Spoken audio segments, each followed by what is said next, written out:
وفتحت أبوابها وقال لهم خزنتها سلام عليكم طبتم فادخلوها خالدين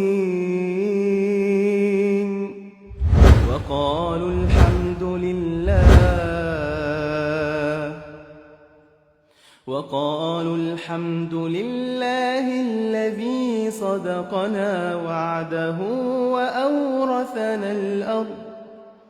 وأورثنا الأرض نتبوأ من الجنة حيث نشاء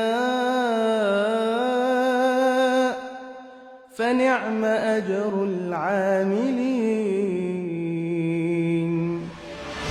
هل لك سر عند الله بينك أنت وبين الله؟ هل لك صدقات تخفى لا يعلمها إلا الله؟ هل لك سر عند الله بينك أنت وبين الله؟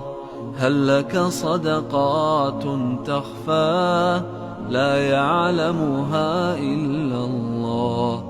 قصص لا تكشف يا الله، يا بختك يا شيخ طلحة، قابلت ربنا وانت بتصلي الفجر بعد ما قرأت قول الله: وسيق الذين اتقوا ربهم إلى الجنة زمرا. اللهم ارزقنا حسن الخاتمة، لمثل هذا فليعمل العاملون.